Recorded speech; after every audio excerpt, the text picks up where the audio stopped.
And hi everyone, welcome to Tech Down Over. Today we are going to talk a little bit about tech, cameras, and other things. I'm joined by my good friend and co-host, Geoff Blanchard, or as we call him, 00 Blanchard. How are you, Geoff? Good, thank you, Rick. It's always good to get together and talk about all the money and items you've been spending. Way too much. Way too, you know why? It's tax season. Yes. We have to, it's year-end spending. We got to buy gear to offset taxes. It's just a sick system. Well, you better send it to me so I can offset and use the things that you're offsetting. So, because you can only use so many things. Well, you know, I sold our 5DSR today. Oh, you did? Yeah, to Harold. Good. Oh, that's good. Well, he's got a damn good camera, and I bet you he got it at a very, very good price. Oh, he got a really good, but you won't believe the price I gave him. Oh.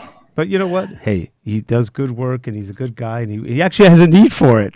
He wants to do that kind of special zoom in and have all the pixels and everything, so it's pretty good. And like I figured, it was already paid for. It wasn't the right camera for what we needed, but it's a great camera. So, yeah. Yeah, he got it for half of what we were going to sell it on eBay. How's that?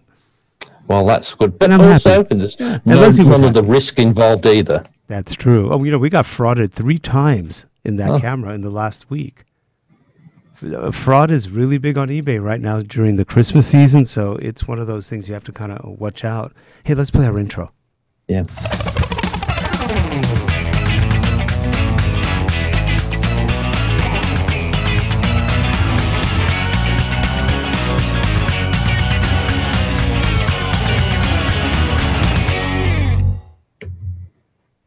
Well, hi, Geoff.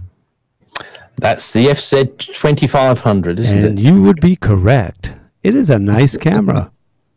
I mean, this thing just has a great lens. It's just good. Let me see if I have this in the right position so you can see it better. There we go. So let me take the thing off. So here you go. It can scare me. Oh, my God, it's looking at me. Let me unzoom it. I think it's all zoomed all the way out. There we go. So here you can see it's got a big, I think it's a 3.2 or more. It's bigger than 3. Maybe it's 3.5. It's got a really nice big LCD in the back.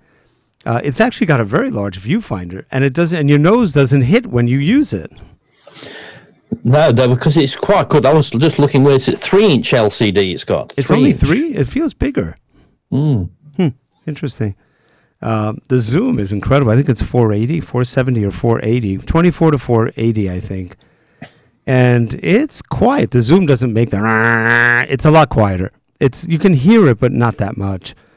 And well, that's the thing compared, because this is the FZ2500 is the one that replaced my FZ1000, right, which is like I had before. And the biggest thing I would like to know, see when you do have a test in the field, is when you have the image stabilizer on, does it sound like a percolator anymore? I don't know. I got to find out. I haven't tried it yet.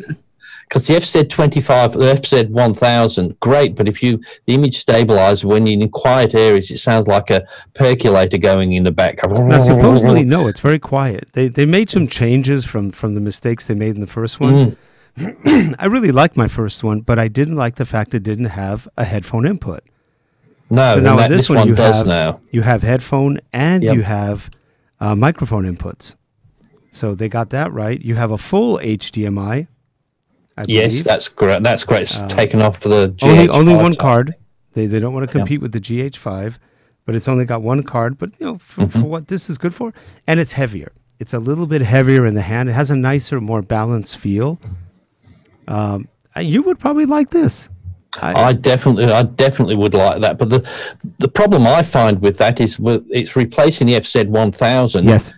And I still like the FZ1000, so that wasn't that bad anyway. Apart from the only thing I didn't like was that sound issue. But yes, this has got some really nice extra features. But the FZ1000 is still working quite well for what it does. But this would be a great upgrade if I had just money to burn. I think it would be. And you do have the articulating screen like everybody should have. Listening Canon. It does there. And it's got the 3 programmable function buttons. I don't think the other one had that, did it? No, it's got more buttons, and it also has. I don't remember if the FZ1000 had this. neutral density?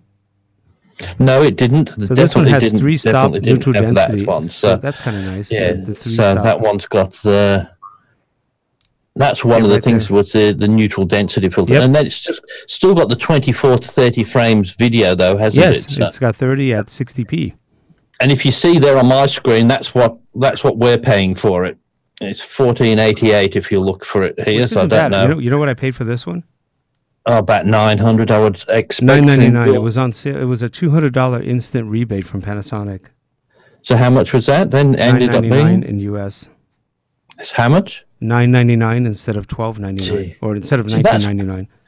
That's really good, isn't it? Because that's sort of the price that the FZ1000 was clearing out at. So that's really good. If you're on a budget, it's a great camera.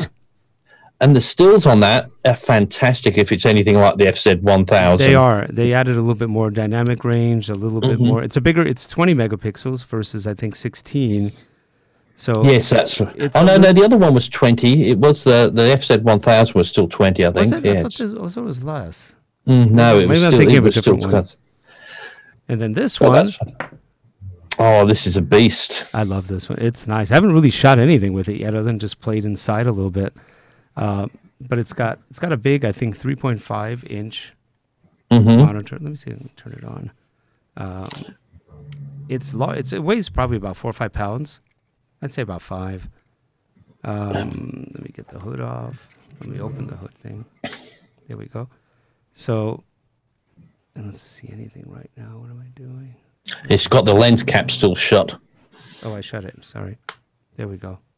It's just dark in here. That's what it is. So you can see what I'm seeing right there. Yeah. And the thing is I like with them, though, Rick, and you will like with it, it's exactly the same feel to all the other Canon cameras you've got, so you don't have to relearn all the new Well, yes and no. They change things. Have they? For example, in most of them, you have here the cards. If you notice, there's no... Oh, yes, that's right. Oh, where have they put that? Where's the cards? They're up here in the front. Oh, that seems very strange. Where was that? That's the thing. It's somewhere about here. There's a place you have to pull it. I'm not sure where it was anymore. You remember where it was on the... So, in the front there, and there it pops out. So now your SD cards go here, in the front. Yeah. If you can see that, I think. Yes, I can. Yep, I can see that. Yeah, so I suppose that makes it much easier accessible in case you've got the screen closed and you're looking through the viewfinder. Yeah, so I guess it makes sense. And it has, you can put power on it. You can have it's the standard batteries as the XA10 all the way on up. So it's the same battery. It's a nice camera. They did a good job on it. It does 4K. It's got a fan. It's got a big fan in here. Just to keep it cool. I don't know why Canon needs the fans when Panasonic doesn't have any fans. No. And they can record 400 megabits a second with no fans. Something's fishy. Now, Rick, what did that set you back? About 3,200. I was going to say this. It's sort of, so this is a camera that's what you would have expected for the HX1000, wasn't it? That's right. Is what. Yep. So this fulfills all your dreams. What's the difference between the Panasonic and this one? And they said it looks good. It has a very good lens. It's got the Canon 24. What is it? 24 to it's about 400 lens, I think. Okay. I may be wrong. It may be 278. Maybe it's 278. I don't remember. All we did was set it up and charge batteries. They don't give you a battery charger. Oh, they don't? How cheap can you get? You pay $3,200 and they don't throw in they give you a nice brick for the camera and the camera will charge the battery. But that's stupid. You can't use the battery when it's dumb. And I mean, you can go on when you go online and get for these other battery chargers, you can get them for about $30. Oh, I know. To do their proper one, they might spend about $50 to give you the better one. But you would think when you're paying over $3,200 for a camera, I could understand for $999 that yes, you're not going to get that, but it's something you'd expect a little bit more from that. But then, thinking back, the XA10, I don't think that did it. Only charged through the camera. I think you're right. You had to buy external chargers from Wasabi or whoever else. Yeah. And you just go, why don't you just give people a charger? I mean, really? How cheap is that? Canon always does something to irritate you, no matter what it is, small or large. They've got to, it's like, wait, we've done everything right, but we need to irritate our customers. Let's do it this way. I'll tell you what, though, Rick. This is a real encouragement for me I should move over there, because I can see all I could be doing all weekend is playing with all the new equipment you buy. You'd have a lot of fun. And that would save me a fortune as well. You'd have a lot of fun. Just come on in and just hang out. Yeah, we'd have fun. I said, what equipment are we testing this weekend? Oh, gosh. And then we did get the Aputure SC120D for daylight. Oh, that's fantastic. That's the one that you can have the spot on it as well. Yeah, Curtis convinced me on that one. I saw his podcast and I watched some other people. And that's Curtis Judd, by the way. LearnLightandSound.com. He's a good guy. We were trying to get him on this week, but he was too busy. That has what they call COB, chips on board. What that means, it's a new technology. They're very teeny LEDs, but with those chips, they become an array, and it puts out an enormous amount of light with a very small LED. And there's also a big fan on the... I haven't unboxed it yet, but there's a big fan on the light, and they said it's very quiet, you don't hear it, but it does get hot because of that intensity that it creates, but not really hot to the touch. They said it's not bad. Just warm. And we got the dome. It's a 35-inch dome that goes in front of it, and it's a big diffuser. It looks beautiful.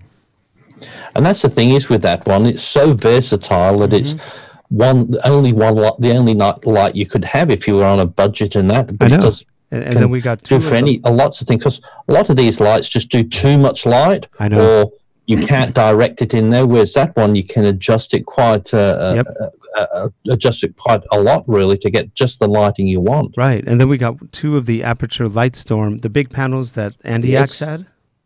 Mm-hmm. So we got two of those, and those are about $750, I think, $790 each. You can't go wrong with them. No. And by the way, the CRI, the color render index on the 120D, 96. That's high. Usually these are 91. That's 96. Yeah. We're almost at 100.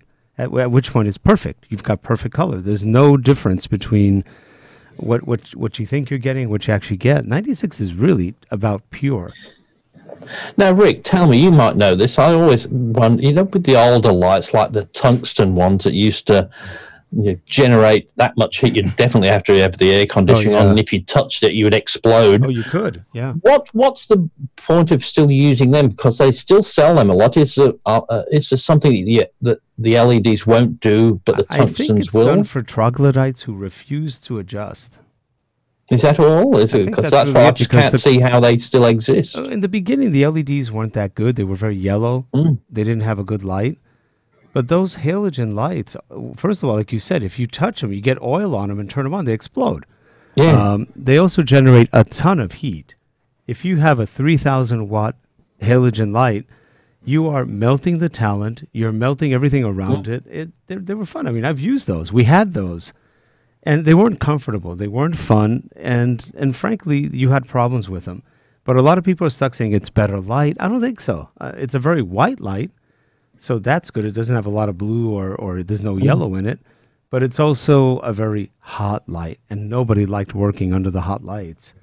So I think these LEDs, they're like the ones you've got, the light storms, it's so adjustable. You can, if you want that fluorescent look, if you want the tungsten look, you can have the yellowy, you can have it really bright. You can just dial it into whatever you would like. Even just like the blenders we have, you can go light, you can go tungsten, or you can go daylight, or a combination anywhere in between. I think it's a bit, lighting's a bit like digital photography. In the early days, it was so bad that then it got better and better. Same thing with lights. The tungsten and the fluorescent gave you the best ones, and the LEDs were, they used to give you the wrong color and just they were horrible. Very bad. And plus they were expensive, I think. Yeah, and but now they're getting cheaper and cheaper. Like that flex light of yours, to be able to carry something like that in a bag and just stick it up. I know. You've got nothing to carry around these days, so it's nothing. It's not an inconvenience to take lights now to do some filming. Yeah, and by the way, we're talking about the Westcott Flex light. It's a beautiful light, and you can fold it, you can turn it, you can bend it. It's really cool, and it puts out a lot of light. Now, Rick, I hope you said those lights like Andiax had, but I hope you don't start going into some dark park in Los Angeles, sticking the light into the tree. No. Because he did that, I think, in Norway, but I think in Norway, some really good effects filming in a you can't park do that at in night. Sweden because you'll be attacked by some refugee nuts. But in Norway, I don't think they have that problem. But in here, no, you just get gangs attack you probably. So yeah, it's kind of a shame what we've let our parks become, isn't it? Oh, but it's like anywhere. I know. At night, you just not lurking around parks at night anyway. But he did some really good things like putting it outside a window and filming inside a dark house and having it shining through the window to simulate moonlight. Wasn't that cool? And that looked really good, didn't it? It's, I still feel so sorry for losing one of them. It's we lost Axe, right? Sorry? We lost Axe, didn't we? No, it was no. Andy Axe is still there. Oh, Andy Axe is still. We lost. That's right. Yeah, that was sad.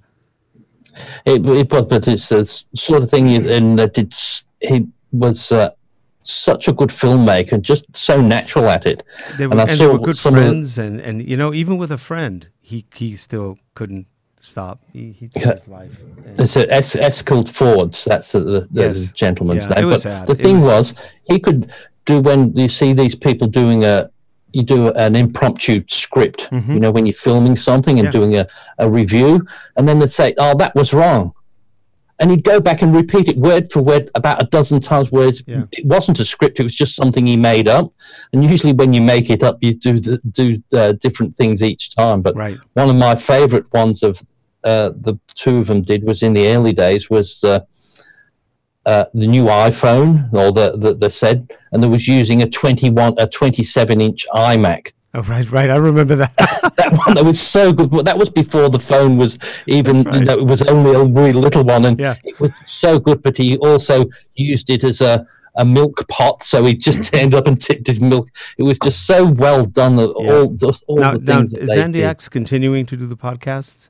Yes, he's still is doing that going forward. Yeah. But as a fact, he's got had another fellow, Thomas there, I think the name was, who was doing a lot of the music for his videos. So they're sort of collaborating a little bit more on that. So that's good. Yeah, it's a shame when that happens. And like he was saying in his eulogy or that video he did for him, talk to your friends, talk to someone. Don't just go down that dark hole. Talk to people, because that's going to make all the difference in the world sometimes. Well, that's it. You just got to talk to people. Don't let it. I must admit, I'm the sort of person, if anything troubles me, I don't keep quiet about it. And I think that's how you keep a healthy lifestyle. And if I ever go crazy and want to kill myself or something, just tell me, Rick, can you send me your gear before you do that, and I'll be fine. It's just no, because I've got to have somebody to play with it with as well. That's what friends are for, right? I mean, really. That's right. And Jeff and I joke about that, but when we get together, we're like two 10-year-olds. We sit on the floor. We got gear all over the place. We're testing mics. We're testing, and it's a lot of fun.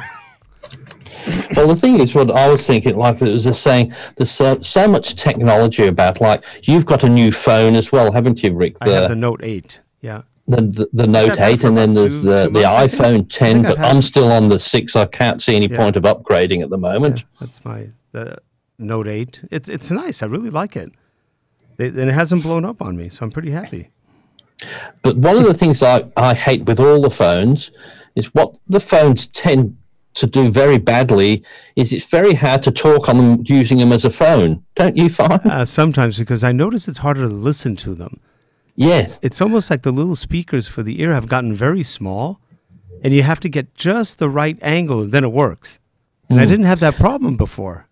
Now, one thing I've found, and I reckon it's an essential, I've got this from Plantronics.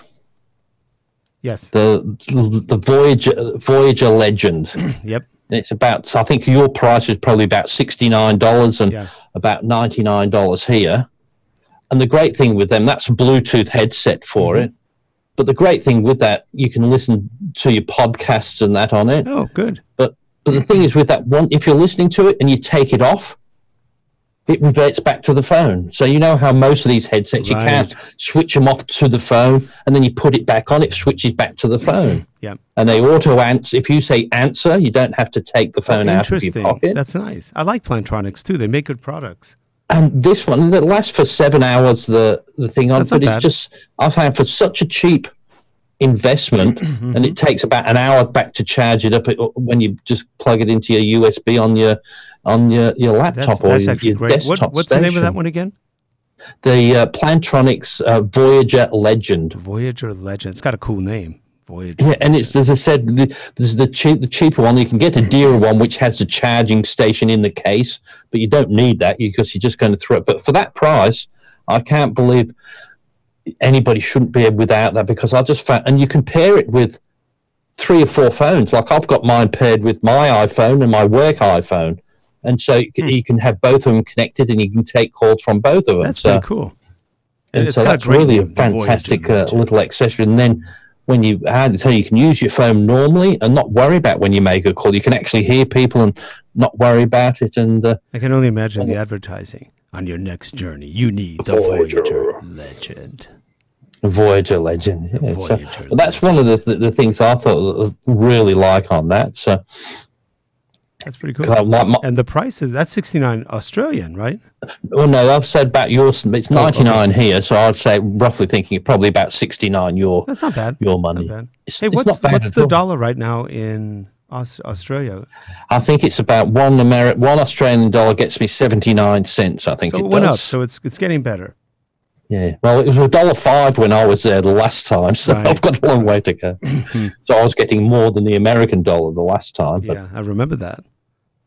Yeah, so that's where it made everything a lot cheaper. But at the moment, but still, you know, things that's, you can see the way the world's going. Even with the dollar exchange and shipping things aren't that much difference in price. No, so you can see that it's not that bad still. The euro isn't worth much anymore. They're having real problems with the euro. So yeah, I know. They don't have themselves to blame for it, but that's another issue.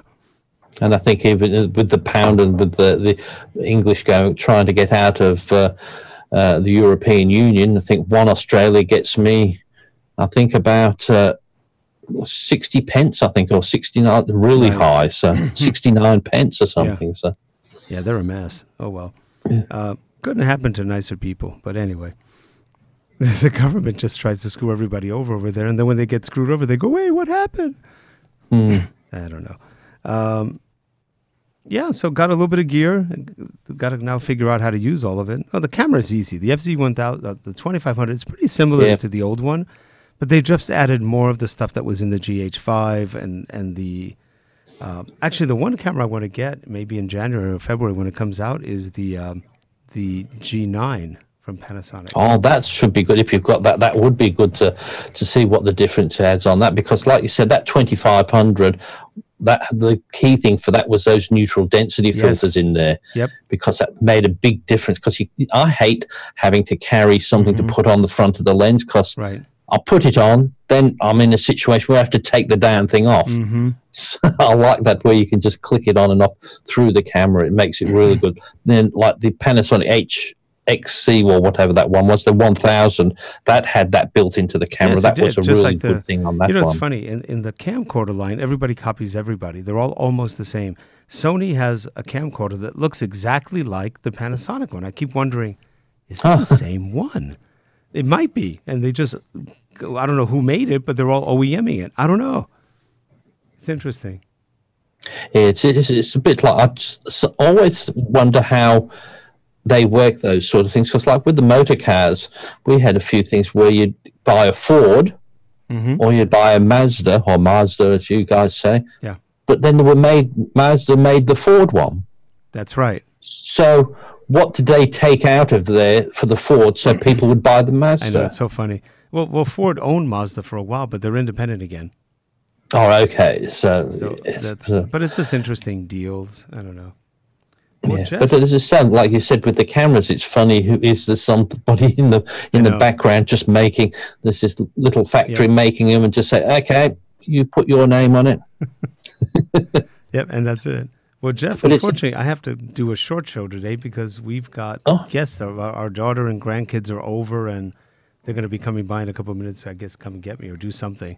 I'll say hello for me. So I wish I was there to say hello. I will. Now tomorrow, if you have some time, I can meet late afternoon if you have time. Tomorrow? Yeah. Yeah, we'll have another chat then. That would be great. That sounds good. All right. Well, hey, everyone, thanks for watching. We'll have more news and some sample videos and stuff on these things soon. We've been busy. This is end of year, and this is our tax time when we have to buy gear to make it look good. So we'll be buying some more gear soon. I just don't know what yet. We're making our plans now. Definitely. Geoff, we'll have to do a mini epic. We'll have to come out. I'll have to come over. We'll have to just do a mini film on it. Yeah, it'd be fun. Anyway, have a good one, everyone. We'll see you next week on Tech Down Over. Take care. Okay, bye for now. Bye.